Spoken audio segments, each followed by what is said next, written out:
Greetings, everybody. Welcome to Armor of Truth Live, number 421. What do you do if Islam comes to your town? We have some examples of at least one Muslim mayor telling Christians, a Christian minister, that he's not welcome in his town anymore. And today we have with us to talk about this, the lovely and talented Daniel from Daniel Apologetics. Welcome, Daniel.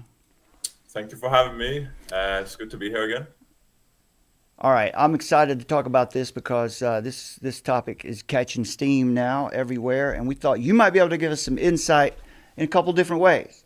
Mm-hmm. First of all, your knowledge of Islam and their scriptures and what they mean when they say certain words, and also your personal experience in the part of Europe that you happen to be in and what you're seeing there.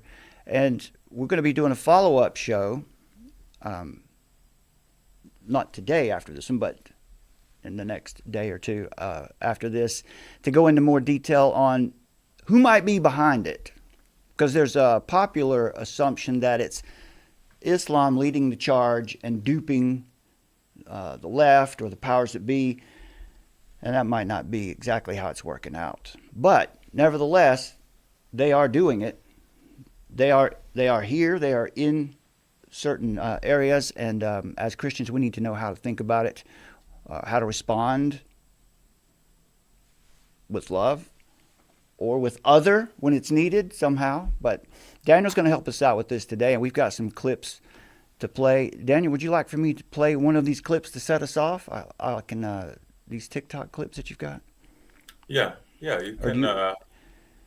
Tell us what we're looking at first of all, because I do see there's obviously a large cloud, and I made sure that we're going to get audio on these. Now I shouldn't have said that out loud, but we'll see what happens. So what are we looking at in these clips that you sent us?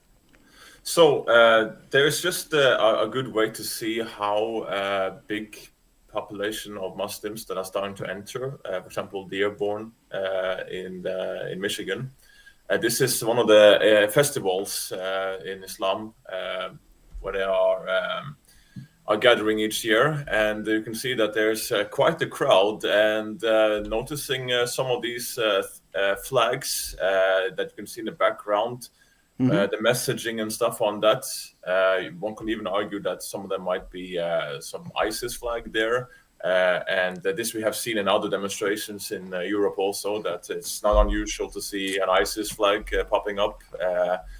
And it's just something to be aware of, that the Muslim population, once they get their foothold, they are very good at gathering around in their own environment and area and just build up and expand like this. So this is a very common thing that Muslims will do, and they will take good care of each other. They will try and give each other jobs and try and just protecting the community. They are very skilled at that, and they are, of course, they have instances of there are sects and there are disagreement and stuff, but in general they are quite good at finding or getting a foothold and then expanding out from there. This is what we see historically also. So you will notice also in another clip, which we will get to, is this we can probably take when we get there, but you can look at the first clip here first. All right, and Summer, I'm going to have you just briefly describe the idea of the vital energy as the wrecking ball after we take a look at this. Okay, all sure. Right? Okay, let's see what we have here.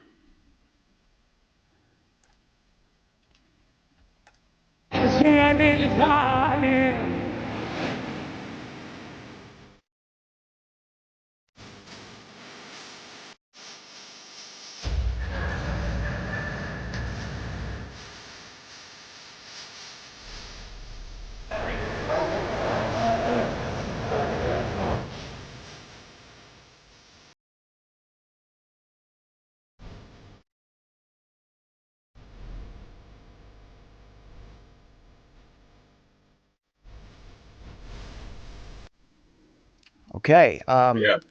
All right. Before that gets started, now, Summer, explain for us just a little bit about what does it mean actually with that?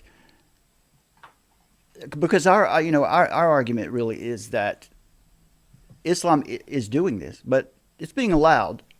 Yeah, And so there definitely are policies in place, and Daniel's going to talk us through that, how some of that works over in Europe. There's policies in place to allow for this to happen, and definitely like a two-tier policing, particularly that we've really been able to observe over in the United Kingdom, to where they get protections, right? So they get, certain amount of protections from any kind of rules and regulations, a preference, and then of course if you're speaking about any of the preference that they get in the culture, that you're called a bigot, you're immediately shot down and sort of intimidated. So, and there is historical precedent. So radical Islam movements have historically been used, not led by Western and socialist powers, to destabilize Christian civilization. So whether it be the Red-Green Alliance, sorry, go ahead. or Islamo-communism. We have written about this extensively, as a way to, clearly they want to get rid of Christendom. Western civilization is undergirded by the Christian faith and God's moral order and law. So, Yeah. Daniel, what do you see going on in that clip? So you see that for many people who will watch that, they'll be like, okay, somewhere in the Middle East, in a Muslim majority country or something. But no, this is in USA, and stuff like this can happen so fast. If I normally argued very many times in my apologetics when I've been in different churches and preaching and stuff. Also, I made some videos about it. Also, a lot of the memes and slogans and objections we see to Christianity today is because that the church were lazy 200 years ago. They did not respond. They did not stand up enough. Of course, you have examples like William Paley and others, but it just did not respond enough to the criticism from the Renaissance and the secularism that grew.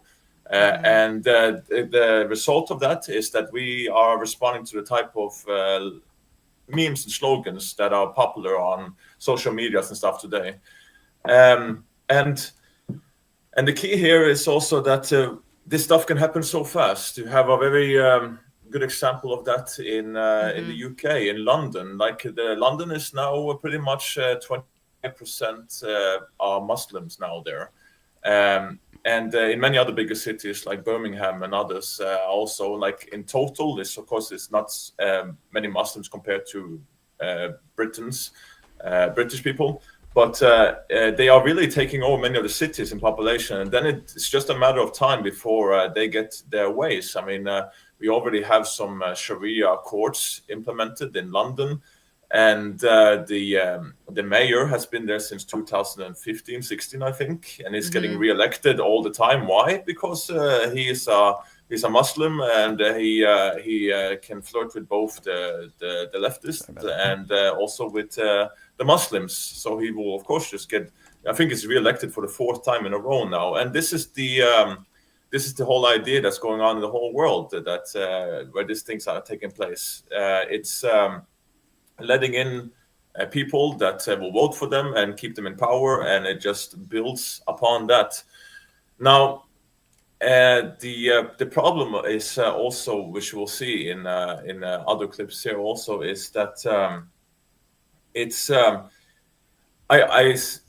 anyone who studies Islam will tell you that Islam thrives in an atmosphere of ignorance. And we have a lot of ignorant people in the West and in the world of Islam, what it stands for, what the ideology is doing historically, and even going on today in the world, but just being silenced. I mean, I love Muslims. I have friends that have been Muslims that I've been even sharing a house with in my earlier life. Like, Muslims are great people. Your friendly neighborhood Muslims are great. Right. But the problem is that some of them can be almost like a ticking time bomb. for example, what's going on in Nigeria now? Thousands of Christians are being persecuted by Islamists like Boko Haram, and also what's important to note that also Muslims are being killed in Nigeria, and those are the type of secular, peaceful Muslims that don't want this what the ideology is built upon, and they get in the crossfire. They get it in the way. They are being taken as well. This same thing happened with ISIS. So those Muslims that are your friendly neighborhood peaceful Muslims and are not ticking time bombs and will join the jihad, they will be in the crossfire and get eliminated together with the Christians and other opposition. Ah, that's a good point, right? Daniel, there's an old conspiracy theory chestnut about Albert Pike, who was I guess we'll call him the founder of the Scottish Rite of Freemasonry, a letter that he supposedly wrote to an Italian man called Mazzini. And so this would have been in the middle of the 19th century, where now the provenance of the letter, who knows? It's kind of like the Protocols of the Learned Elders of Zion. You can't really find out about its legitimacy, but it just so happens to have predicted exactly what we've seen happening.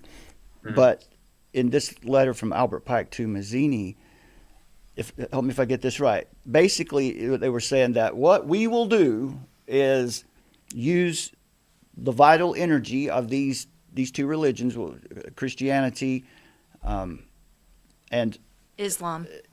Was he talking about Islam as well? Yeah, that we would destroy. They would destroy each other. Through grievances, stoking grievances. That it would cause a holy war. To foment this end times. With the Schofield Bible and John Darby, and then Christian Zionism, and the placement of Israel over there, and there would be real grievances. Between each side that would be stoked, and then you would have the Christians and the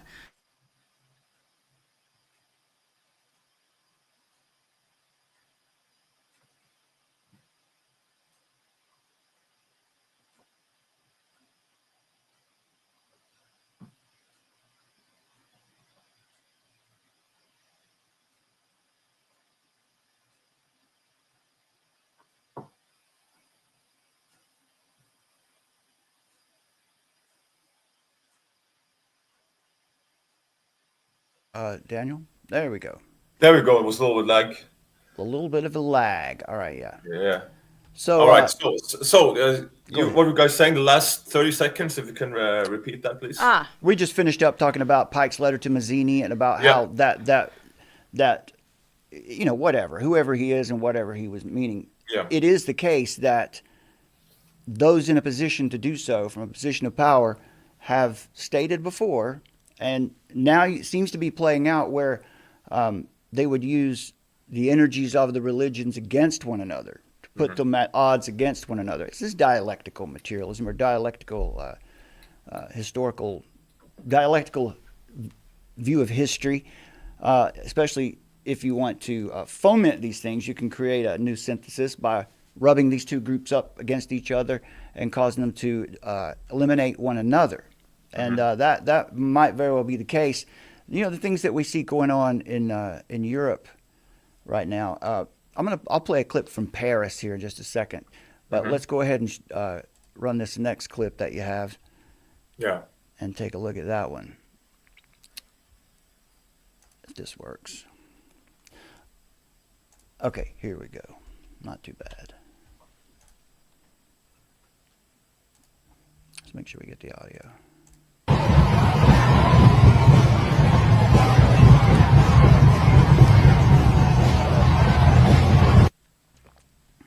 So this must be Kabul, right, Daniel?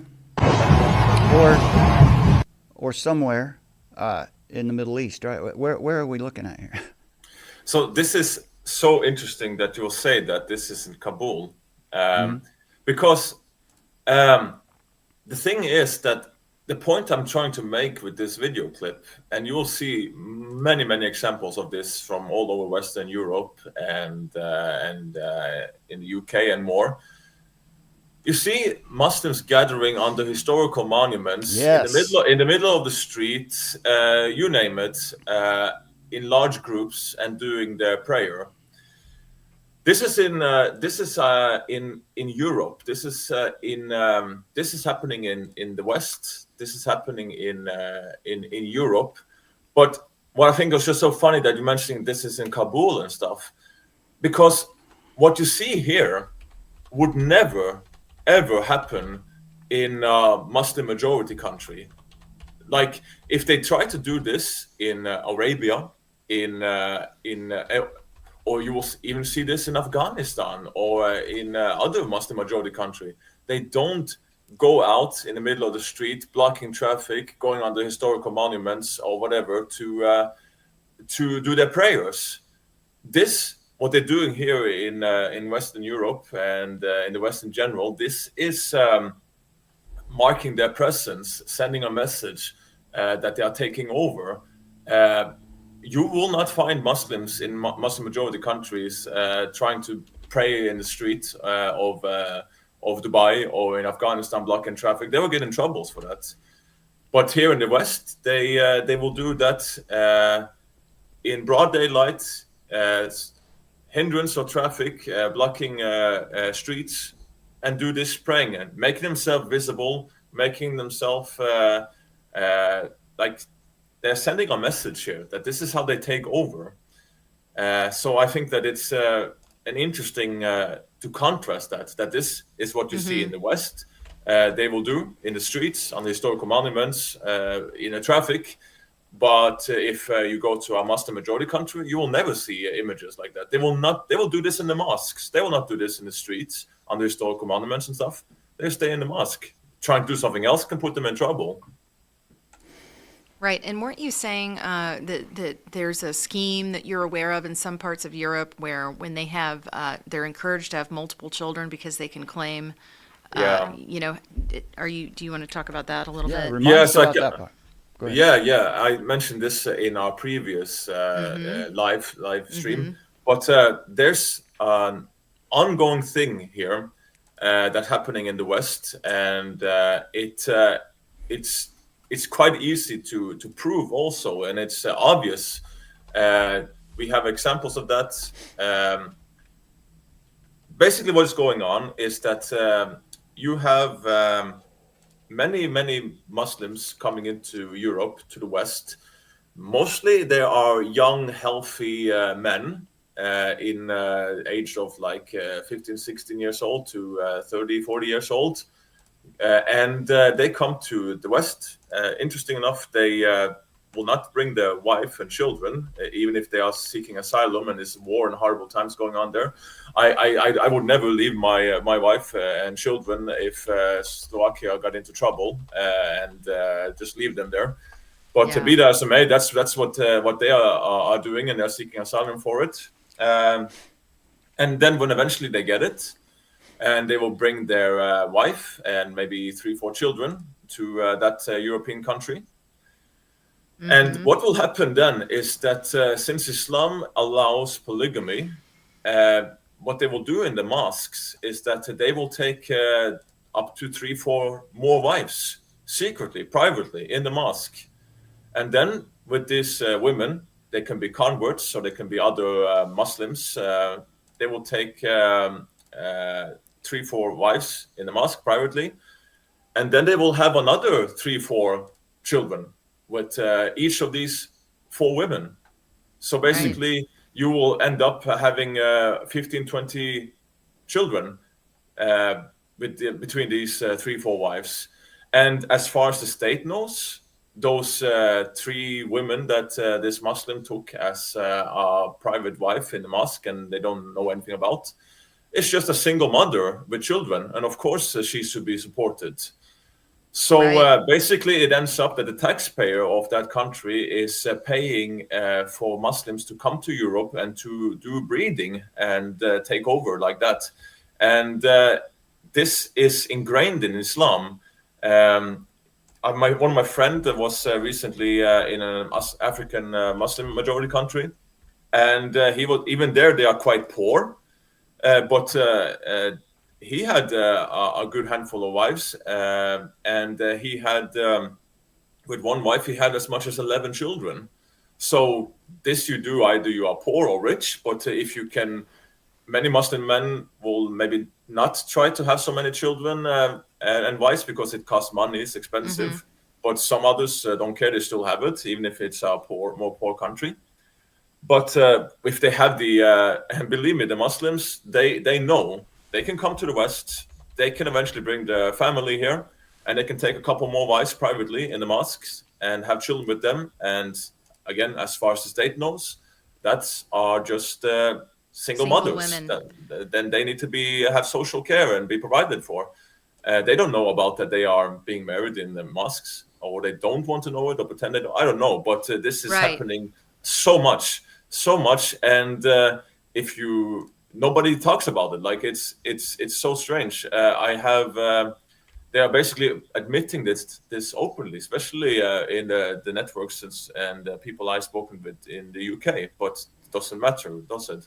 Right, because what we know now though is that these policies are in place. Whatever the policies that are in place is what they want to have happen, right? So I would venture to say that that policy right there, that loophole, that insider knowledge that they would all have, to be able to support all these children and proliferate and spread Islam as a disrupting force amongst a Christian nation who has a Christian heritage.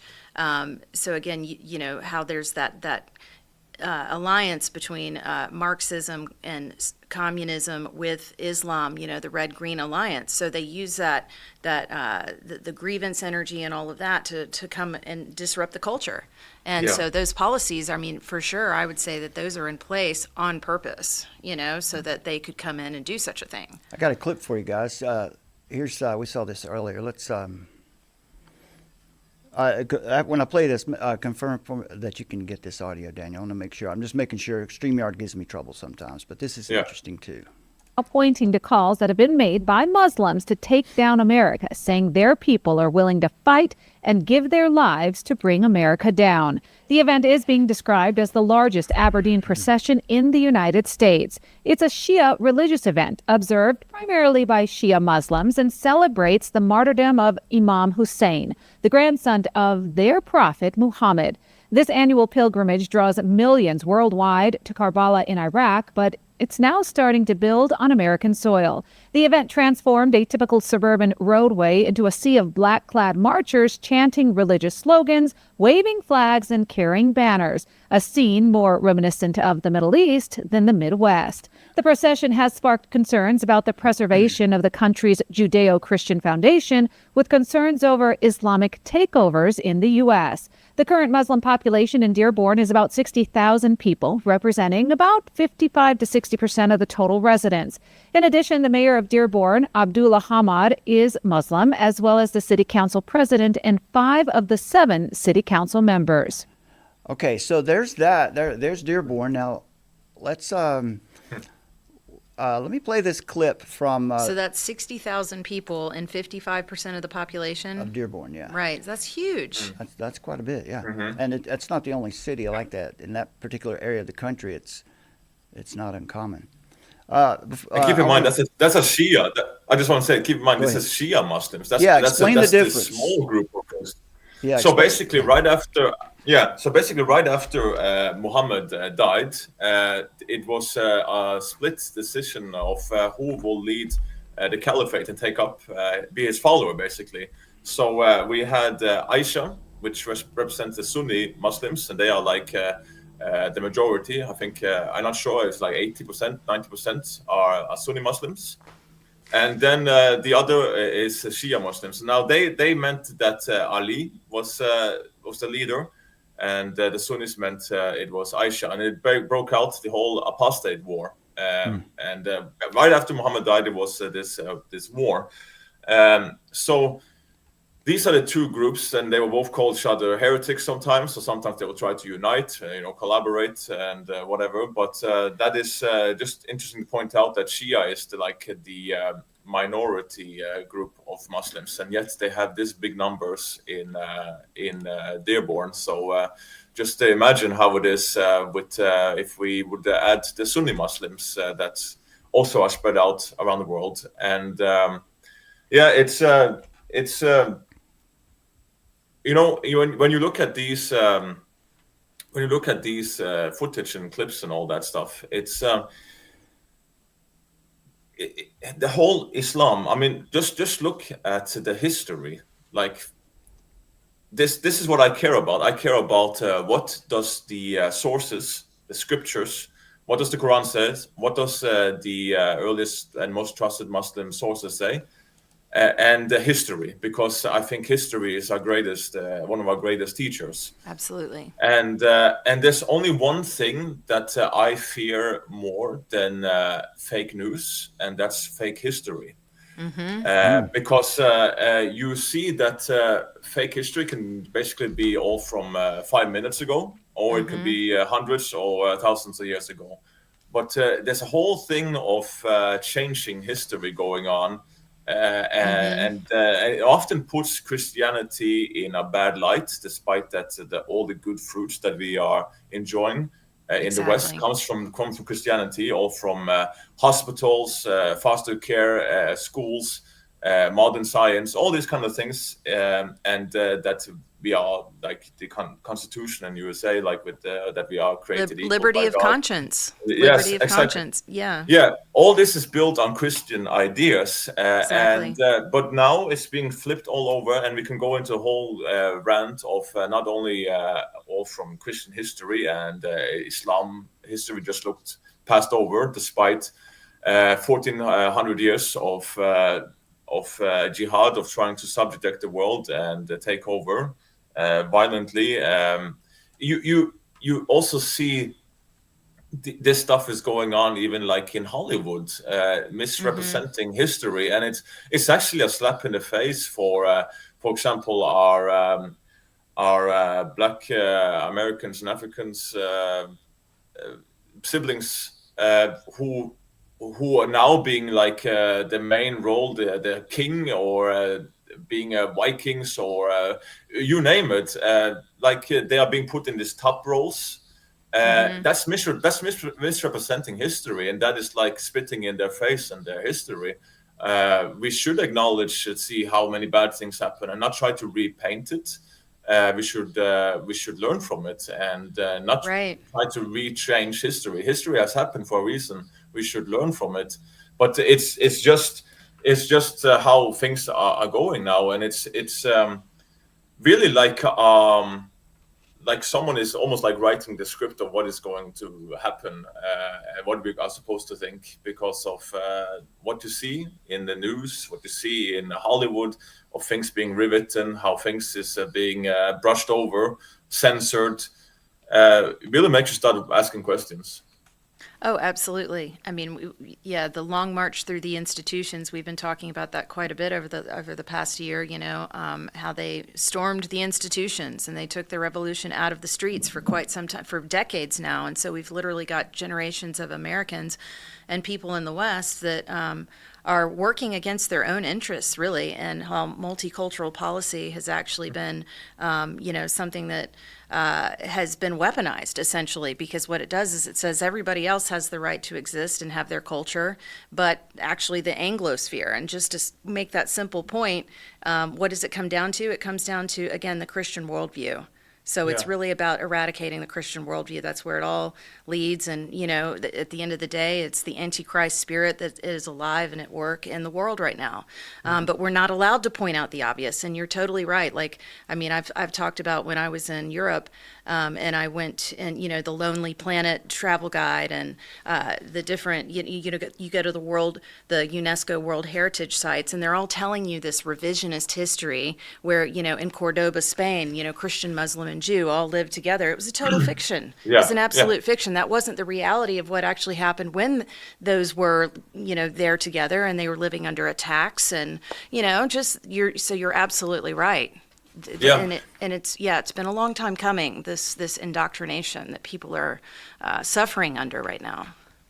This is very interesting that you mentioned, because it's not so long ago since me and my wife were in Albania, a Muslim majority country still, but it's almost like 50-50 now.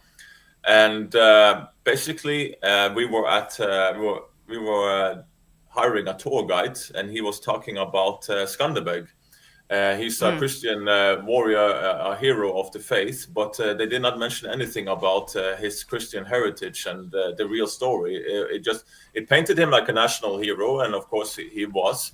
But they left out the whole thing about him and his brothers being taken in blood tax by the Ottoman Empire. Yeah. Basically, the Ottoman Empire would take, throughout their massive empire, they will take Christian children in blood tax, and they will train them up to become mighty Islamic warriors and use them. Horrible practice, and they did that for a long time. And Skanderbeg was one of them. But what happened is that he found out about his heritage, that his Christian roots, and he went back to Albania and basically became a Christian and defended Albania against the Ottoman for like 70 years. But this stuff was left out from the tour guide and all that stuff. So it's just one of the example of what's going on, and it just boggles me that this is just roaming so freely. Like this is history. Everyone can read history, and it's just being painted completely differently. Well, right. When you've got the global media syndicate that's complicit, the establishment media that's pushing it, and plus you've got Hollywood, as you said, just you've got the talking heads that are all out there, like, repeating the talking points out there as whether they're influencers strategically placed or people that just parrot what they're saying. But yeah, there's definitely a coordinated effort to continue this revisionist history that literally is enabling this whole process, and it's guilting and shaming people into just like being like, okay, yeah, everybody come in, and I'm not going to say anything because I don't want to seem like I'm being rude or bigoted, but everybody knows deep down what's happening. I mean, so. I'm going to play now. I'm going to play a clip from Zohran Mamdani's one of his interns, and then after that, I want to show you the clip from the Dearborn City Council meeting. And before we get out of here, we want to for Daniel to discuss a little bit about how Christians should respond if we see this happening in our city, in our town. How do we receive them, or what do we do when we encounter this? So let's start here. This is going to bring up the concept of jihad. And the true believer knows that none of this is in vain, that this is all jihad, that this is all ibadah, and that this is all counted for by Allah subhanahu wa ta'ala. And so the conversation of doxing, the conversation of getting arrested and suspended, I think it's time for Muslims to start to say, all right, so what?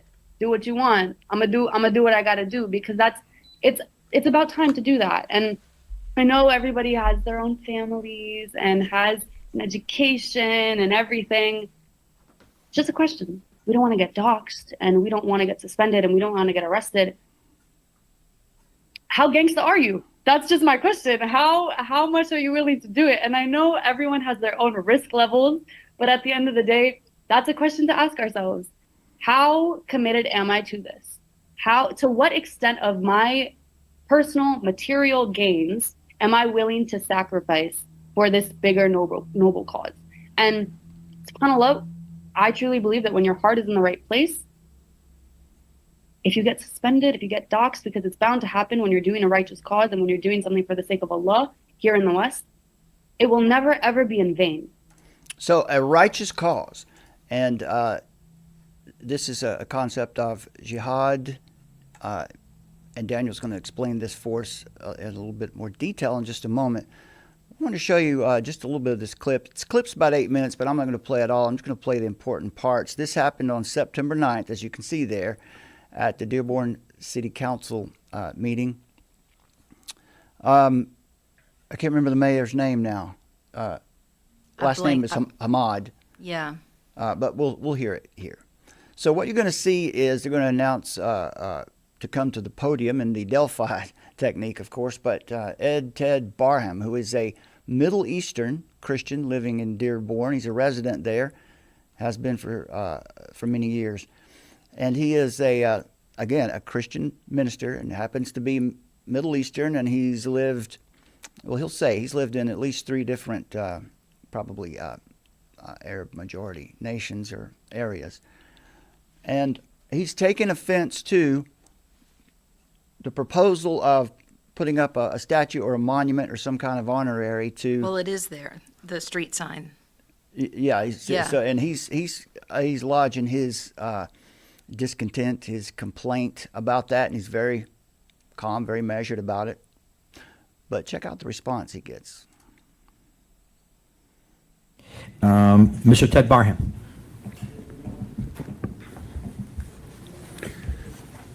Hello, yeah. I would like to talk about the fact that Mr. Barham, just your name. Oh. Please, yeah. Thank Sorry, I always forget. Okay. Ted Barham, Dearborn resident. And I'd like to talk about how 2 intersections have been named after Mr. Omar Siblani. Oh, I apologize. Okay, Osama. start again. Osama.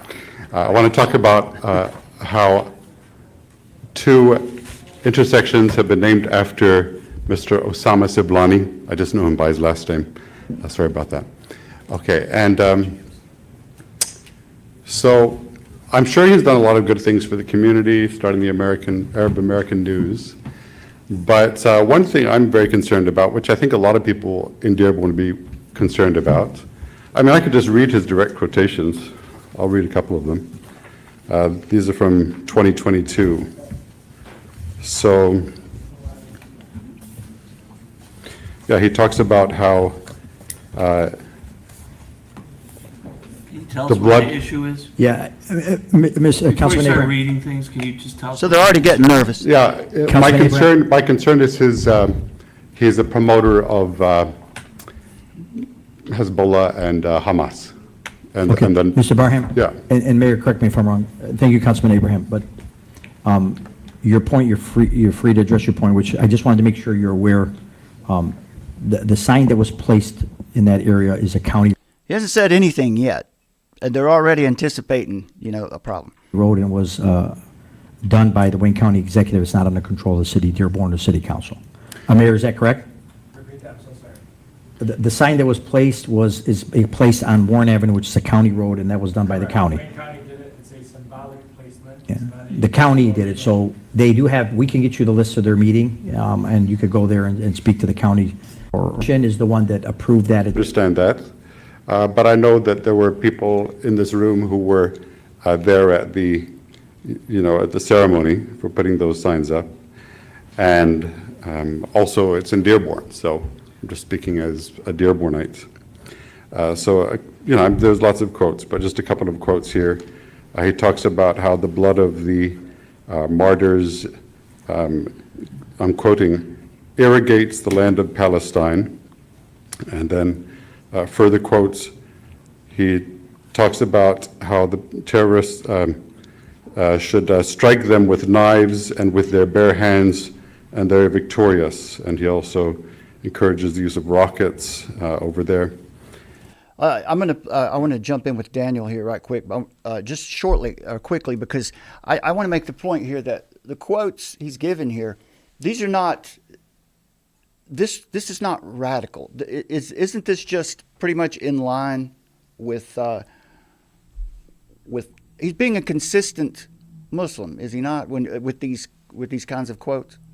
Absolutely, I will say even it's you can find way worse in the Quran and Hadith. So this is nothing. I just also wanted to point out that of those 2 minutes that was playing, he was being interrupted for the majority of it, Right. And they were still being impatient with him. So that was just something I noticed. But yeah, there is this as I just mentioned, you cannot turn a blind eye to the most early and trusted sources of Muslims, the Hadith, and of course the Quran, with passages and quotes that are. This is the thing. Ultimately, Islam does not cannot coexist in our Western world that is built on Christian foundations and morality and virtues, because this is what strikes me also so crazy. Like, people will so easily side with Islam, but Sorry how about that, many? Dan.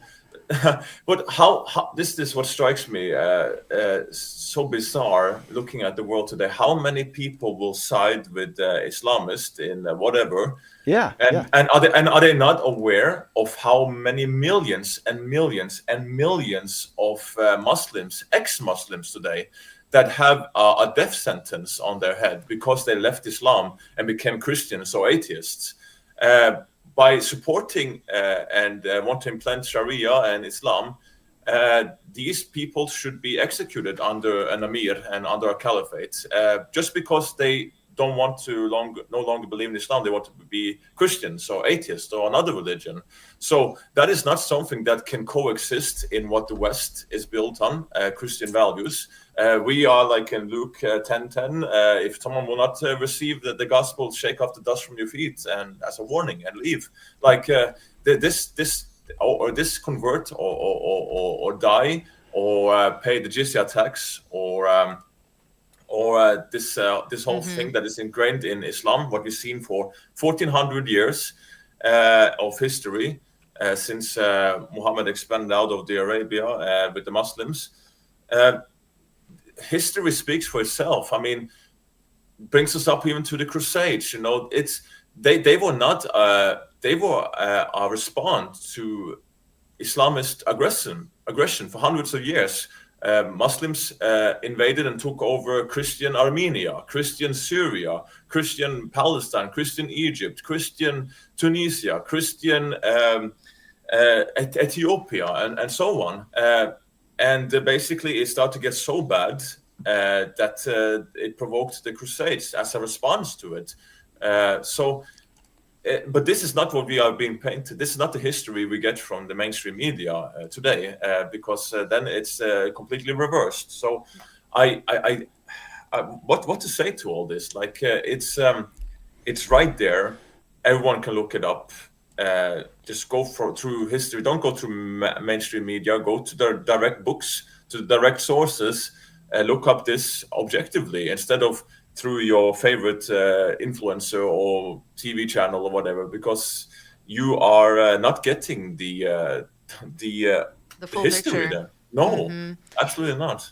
Yeah, tell us quickly, Daniel, about what you see happening on the ground in Norway and Sweden. Let me finish this clip here. Oh, and then, okay. Then I want Daniel to comment on that. Finish off on that. Because Okay. this will give us, this will set him up nicely for that. But yeah, we want to get right into that next.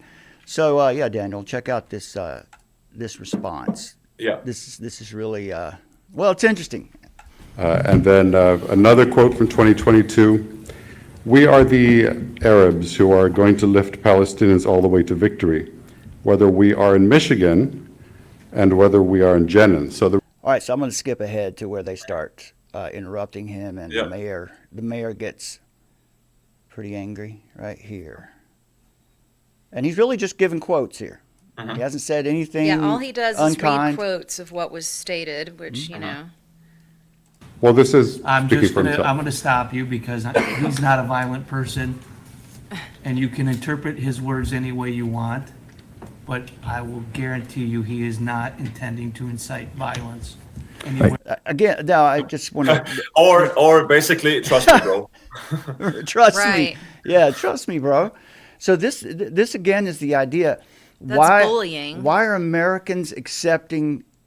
Why would this man on the city council there be speaking this way? This would be the effect. This would be the result of decades of ideological subversion, particularly in what we would call deconstruction, where you can interpret a text or you can interpret someone's words any way you like. It's really what it means to you. And postmoderns don't deal in truth, and they're upfront about that. They use language ironically.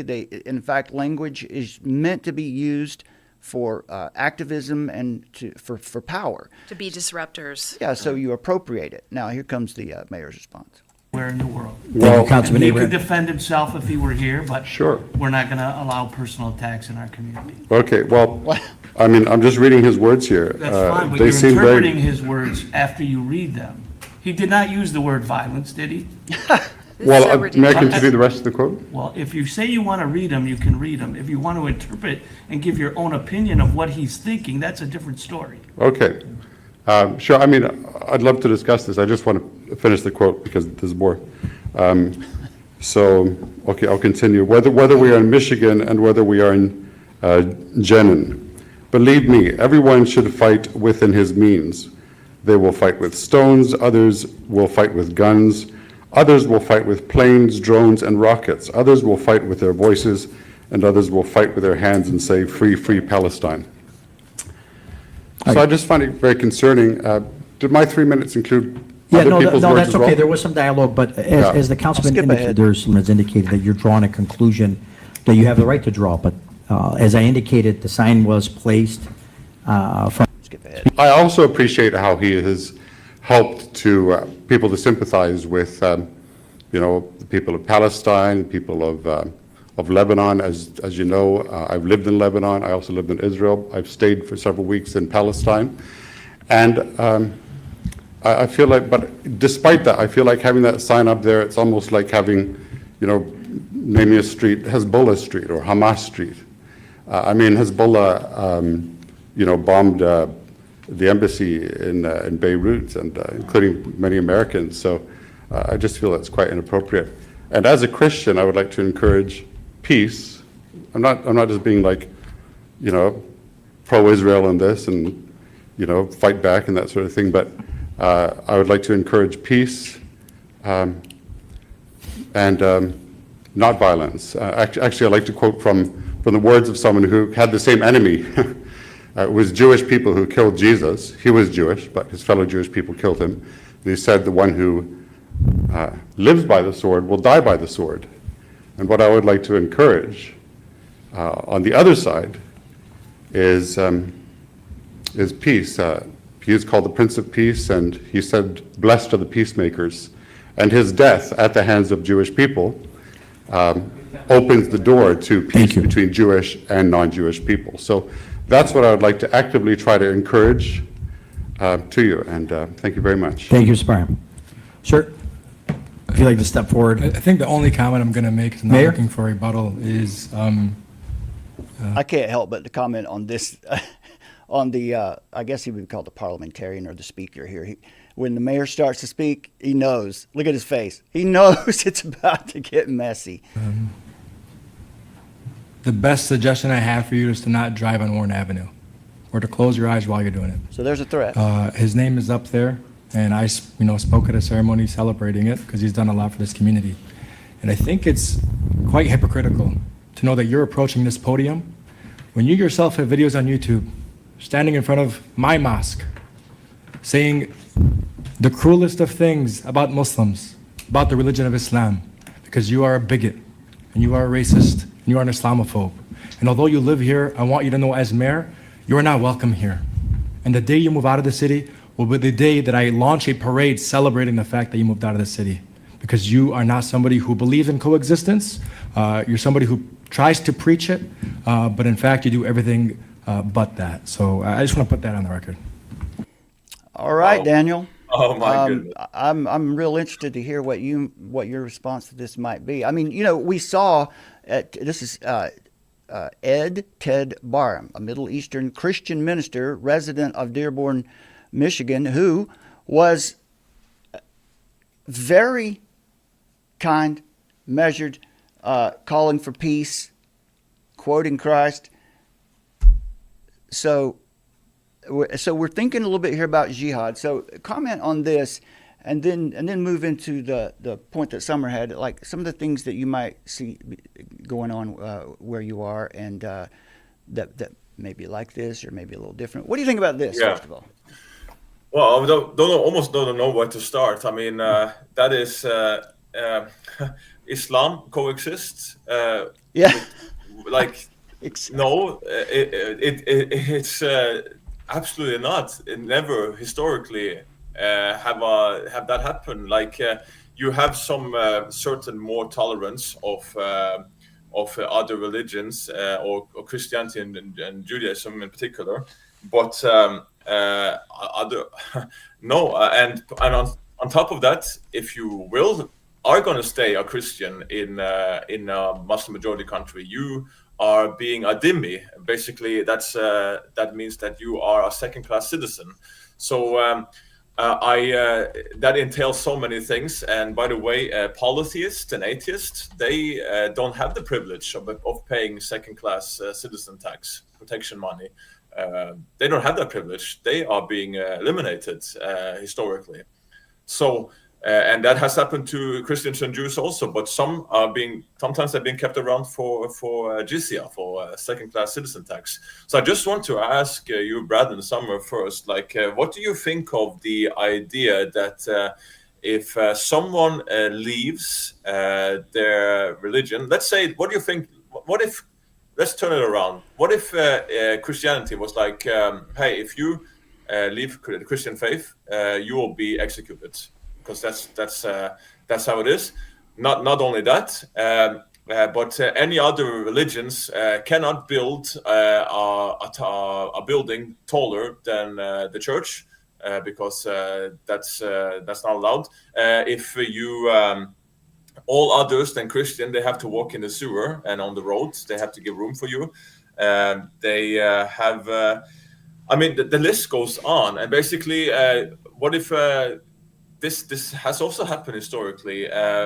If a Muslim could easily go into a church, kick the pastor out of the bed and sleep in their bed for the night if he was traveling, like, and get breakfast in the morning. Like they have these privileges within Sharia law historically. And I mentioned the blood tax thing earlier of taking Christian children to train them into. Take them away from their parents when they're young and then train them to become Islamic warriors. This has happened throughout history in the Ottoman Empire. So, like, I hope that you guys and also those who are watching just find this stuff like completely immoral and like abhorrent in so many ways. This is what will happen in an Islamic caliphate, in an Islamic under Sharia law. You can try and sugarcoat it as much as you want for the ignorant Western ears as much as you want, but this is what history and I think one of our best teachers is teaching us. So, like, to be honest, like I care, as I mentioned, I care what the sources say, what the most early trusted sources say, what the Quran says, what the Hadith said. But I would admit that if history was completely different for 1400 years after Muhammad died, like Islam did not go for a 14-year conquest spree, taking over Christian countries and doing this jihad, then the whole story would be different. You would probably not even find many people criticizing Islam today. Then it would be some kind of coexisting. But it's ingrained into their ideology, to the religion, to take over, to put it under themselves, because that's what Islam is, a call to subject the world and put it under Islam and under Allah. So it's ingrained in their religion, this mentality. So ultimately, it has that same like socialism. Like we talked about that for also. Like socialism is like imagine a nice garden and a nice pool in that garden that is being digged into the ground. Everything looks perfect. The only thing that's missing is the water. So the garden before the water is filled up in the pool, that's socialism. But it thrives. It longs for the completion, which is communism. It's not complete. Socialism is not complete. Its final stage is always communism. And that is when the pool is filled in the garden with water, and then the garden is complete and ready. So that's the same with Islam. Like, you cannot have this coexist fantasy la la land of Islam.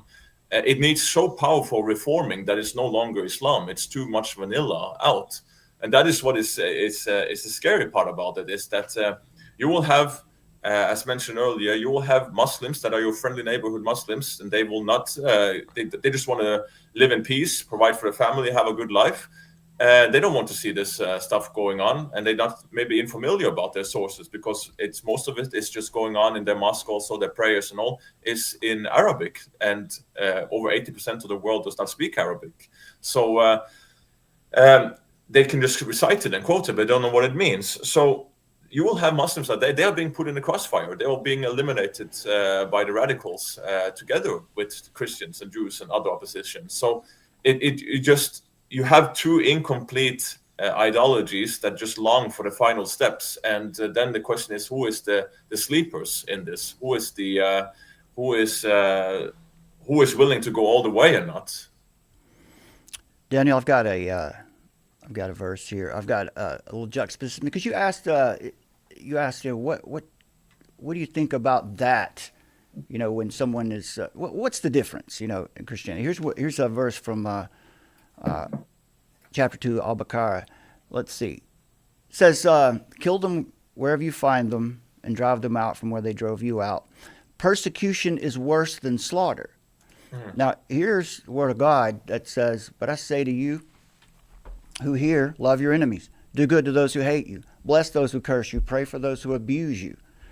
So there it is. I don't really have to say much more. And I know you've probably got even better examples.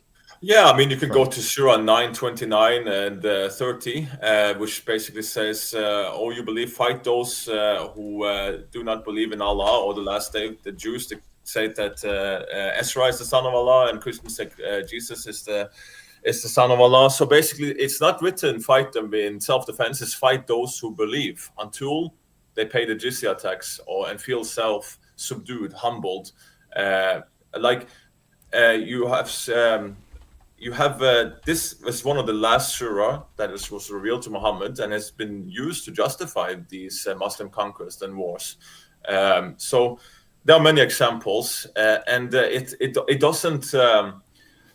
We could go into a whole discussion about the things in the Bible and the theocracy and all these kind of things, but you don't get anything remotely close to canceling all the violent commands in the Quran to go out and take over the world and put it under Allah.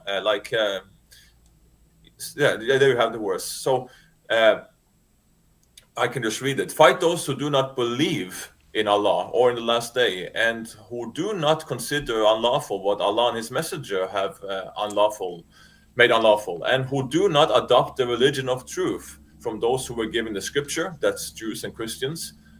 Fight until they give the jizya willingly while they are humbled. So there you go, and this is another example. So there are. But the main thing is that this is one of the last surah revealed to Muhammad, and this is one that has been used to justify the Muslim conquest and the wars taking over Christian lands. It's very big difference compared to what we find in the Bible, in the words of Jesus, to be peacemakers, to love our enemies, to pray for those who persecute for us. Does not mean that Christians are supposed to be doormats and put us up down. Yeah. How could we love our wife and protect the church and all these things if we were doing that? That's not loving. I mean, so I give this example many times.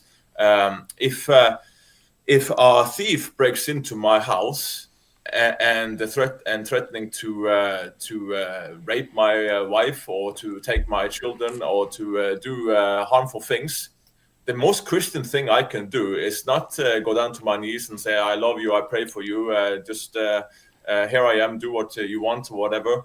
The most Christian thing I can do is to knock that guy out and then put him into prison. Then in prison, I will visit him, give him the gospel and pray for him and do that well. This is the Christian thing to do, not to be a doormat. So there's context to all of those things. Like, and it's sad to see that many of these things are just taken out of context. But that's another story.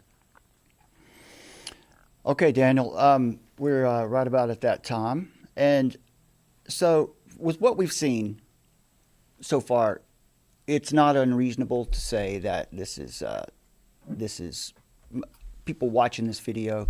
It's not out of the realm of possibility that maybe everyone watching this video at some point or another will be confronted with this in some way. So why don't you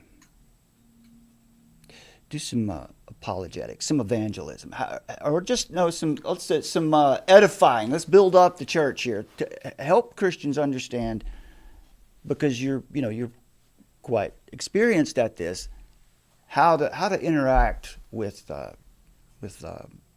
Muslims in the right way. Yeah, and I will just mention also, because I remember you told me this whole jihad thing that is being right.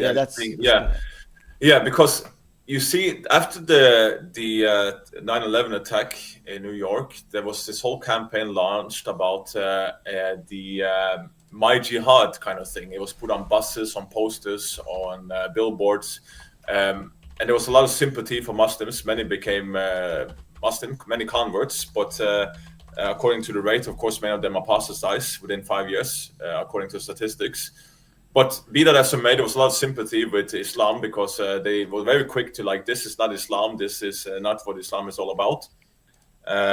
But what happened is that you will find all these kind of posters on billboards and all. And it's like, my jihad, it was a picture of a Muslim woman or something. My jihad is to take the children to school in the morning, because that's a struggle. Like making jihad into a struggle. And then the other was a Muslim guy. My jihad is to get to gym after work, because that's a struggle, that's hard.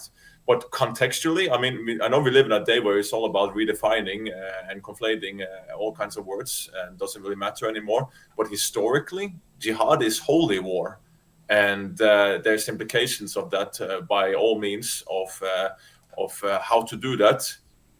Now, that is important to keep in mind. And as I mentioned before in this live stream, history is one of our greatest teachers. And I just want to make your audience aware of this. Like, what did we see, for example, in Iran when there was this Muslim Islamist takeover?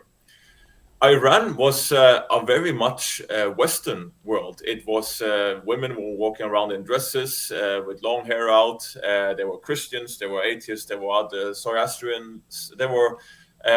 It was almost like a luxurious Western city, like normal.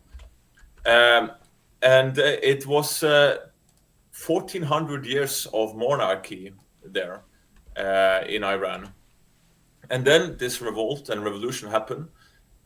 Muslims, Islamists, went together with communists, and they basically took out a 1,400-year history of monarchy, and the king had to fled. And Muslims and socialists, communists went together. They took the power, and what happened then?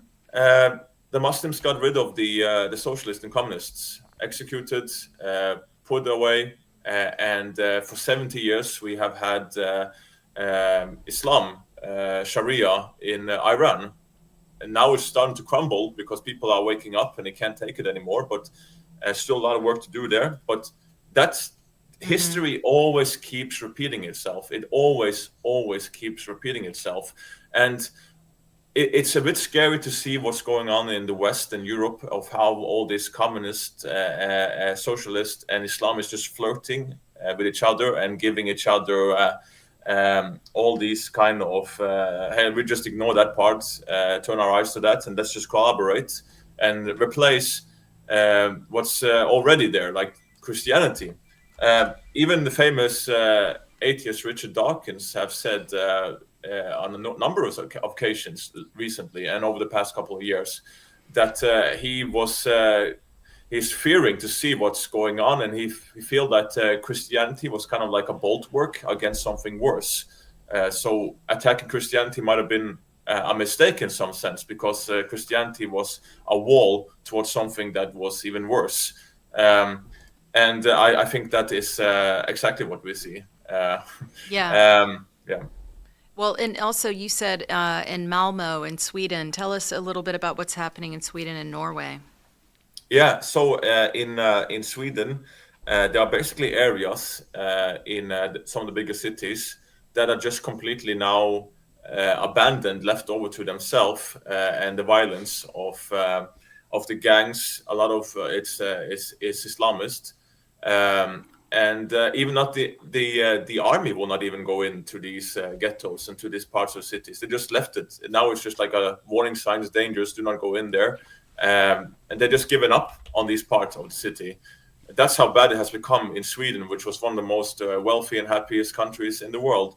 And this has, I said that this will happen. It has now started to spread to the capital of Norway, to Oslo, which was already a lot of violence, like stabbings daily.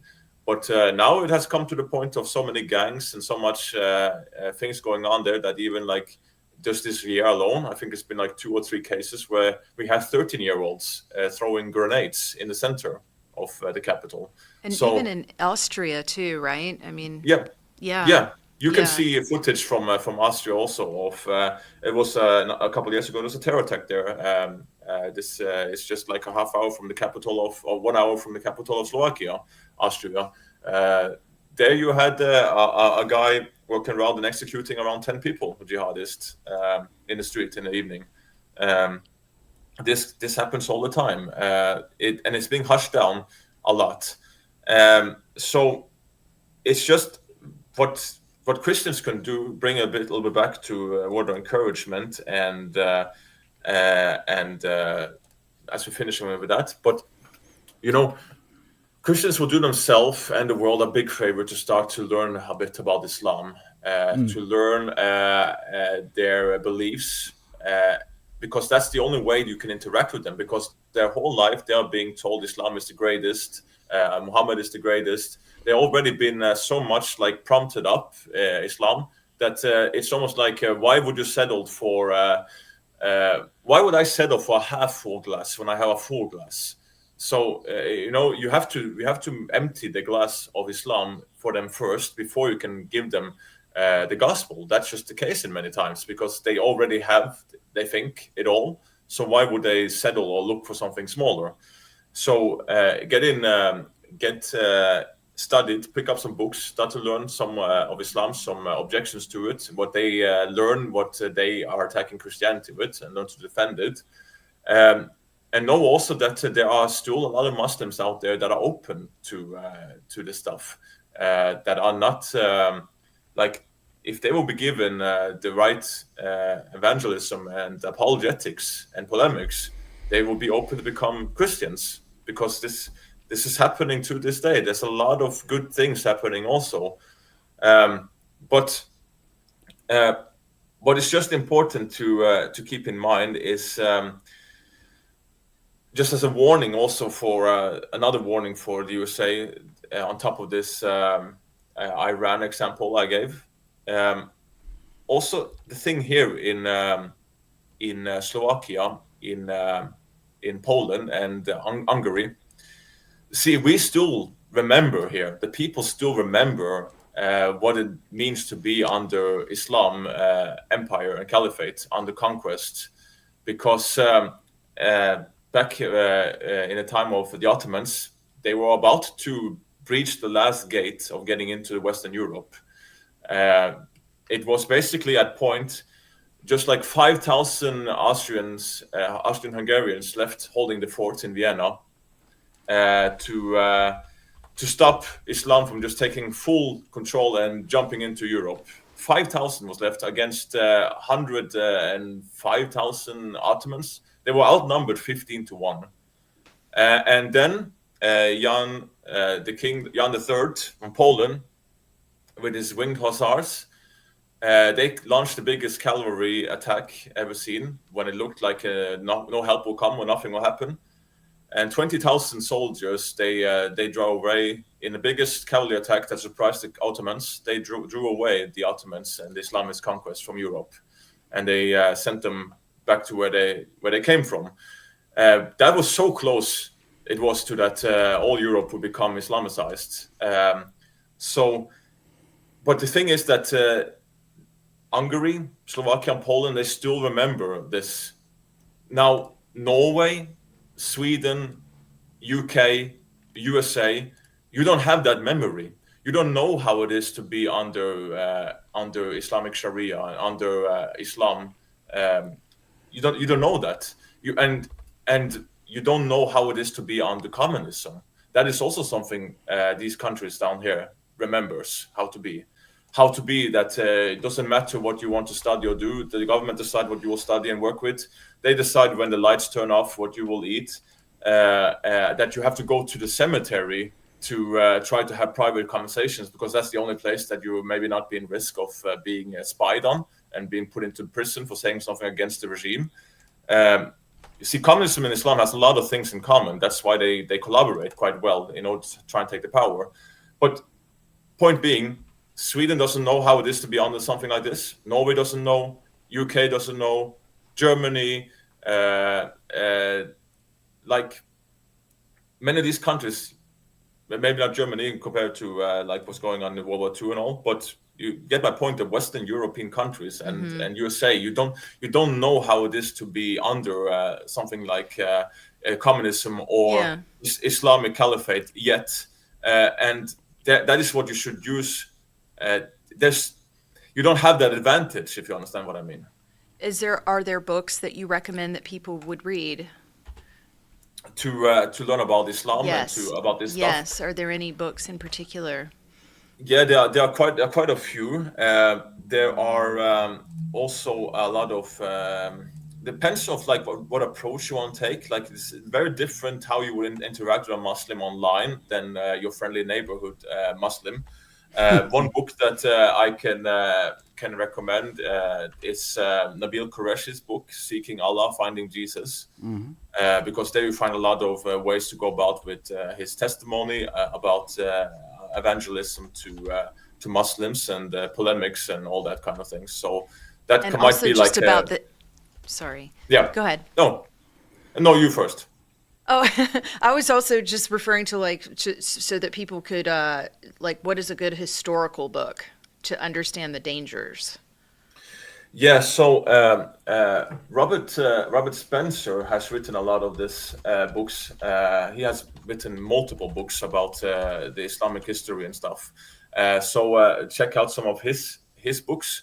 Now he's also the guy who has been killed many times for speaking out against Islam, and he's also the guy who run jihadiwatch.org to keep track of all the jihad attacks that happens every year and every month. Okay.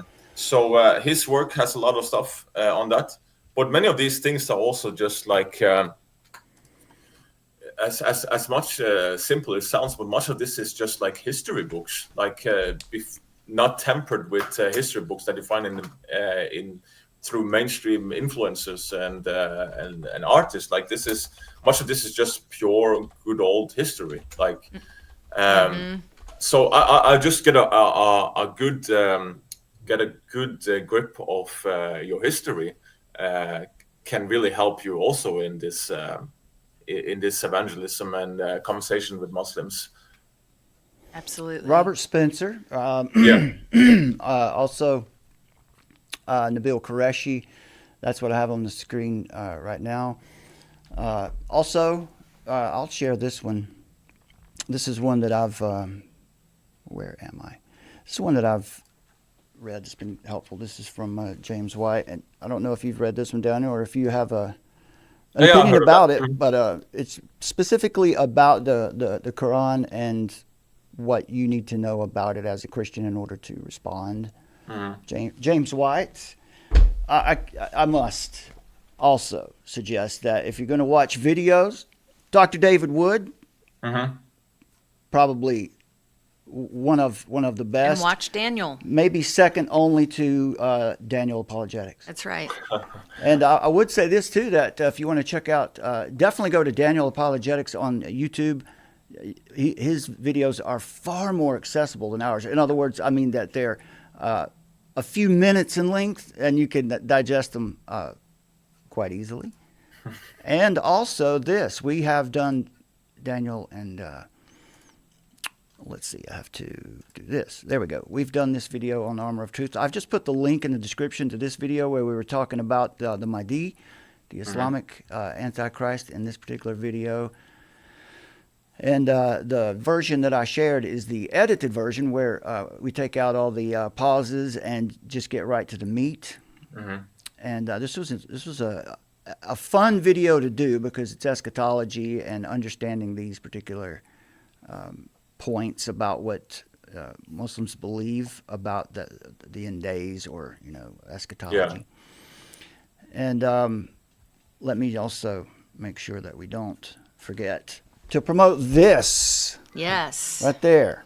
This is Daniel's book, the one, his first one, the one he has out now, Divine Hiddenness with Good Reason.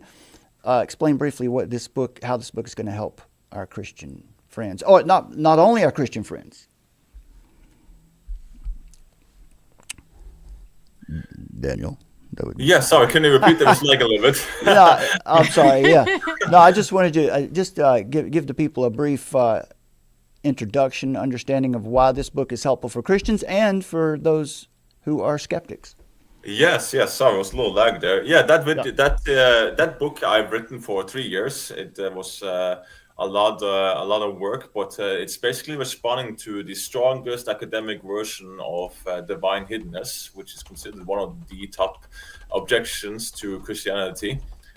So it tackles that, but it also tackles the undeniable proof argument and the objection of what about all the people in history who have never heard of Jesus or received and understood the gospel.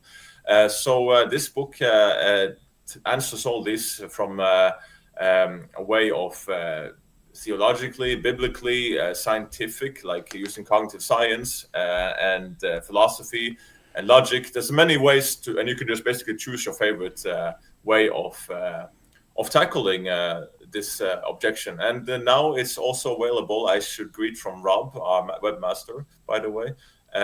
He put now up the Slovak version also on my website. So cool. That book now is available in 3 languages on both ebook and audiobook, and it's 100% free. No sign up, no registration or stuff like that. It's just it's there for you to be equipped and helpful, hopefully. And I am working on more books, so I intend to do also for free and available on both ebook and audiobook. You can even read it right here online, and I have to say that someone very dear to my heart was involved in designing this cover, right? Yes. This was the lovely Summer collaborating with Daniel on some of the design elements here on this cover. So well done, both of you. Yep. She knows her stuff, and I'm grateful for her and you and all the support you guys have given. This is. And you've got a new book coming up. Yes, I do have a new book coming out. I am probably having 2-3 more chapters left on it. It will trigger pretty much everyone, but especially our Roman, maybe extra our Roman Catholics and Eastern Orthodox friends, because but also some Protestants. It's basically an attack on a constructive criticism of Christian sectarianism. So I even put a trigger warning on that book. What do you mean by that? Specifically, when you say Christian sectarianism? Yeah, so basically, for the whole idea that this is why it maybe will trigger especially some Roman Catholics and Eastern Orthodox that are less maybe, I know what you want to use, ecumenical, because you have this thing that this is the one true church and only true Christians in this church kind of thing, and there's everyone else is basically going to hell for sure, because you don't have our church and our idea of interpreting scripture or tradition and all that, and anathema to you and all that. So you have this, especially in some churches, and my argument is basically called the weird uncle argument. So that's going to be an interesting book to put out. Well, that's awesome, and I really appreciate your work. This book, I've been through this book now, and I've been blessed by it. I learned a lot from it, and now I know also how to handle the objections that, well, we don't see God anywhere, so he must not exist. Yeah. And what does it mean that God is hidden? These is really important for Christians to understand the point. Yes. The purpose behind this particular circumstance, this particular attribute of God. Exactly. I think it. It depends on which side I wake up on the bed, but it's like the argument from divine hiddenness, I think, in many ways, are even more powerful than the problem of evil argument, just because it's so personal. Like, many people can understand, skeptics also, okay, there's good and evil in the world, so of course we will see evil things, because now if God exists, there's also the evil, and there's like evil stuff happening.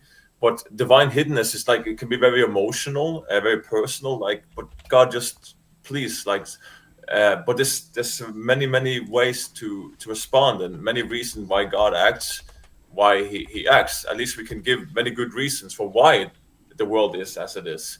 So I hope that this book will be a blessing to many for the years to come. It will be up online on ebook and audiobook for anyone to take advantage of, and I got more coming, Lord willing.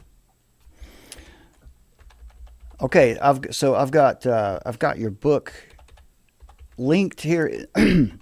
Excuse me, in the description. Now it's complete, along with that Islamic Antichrist video that we did together last year. And well, Daniel, I know you've got your secret meeting coming up here soon, so we need to let you. Yes. I have to go and speak with my comrades. Yes. Yeah. Yeah. The secret comrade meeting, because as you all know, I am an undercover agent. But I do hope that this live stream here would make you guys jump to at least the top 2 list of most wanted On the UN's most wanted list. Yes. Yeah. We'll be side by side there, and if the land is taken over by someone, just pray the Lord that we're in the same gulag, and we'll just start a prison ministry. That's right. Yeah. Let's do it. Yes. Thank you, Daniel. Thank you so much. We love you. We appreciate you, and we look forward to talking to you again. Likewise, peace of Christ to you both, and I do appreciate you both. God bless you. Thank you. God bless.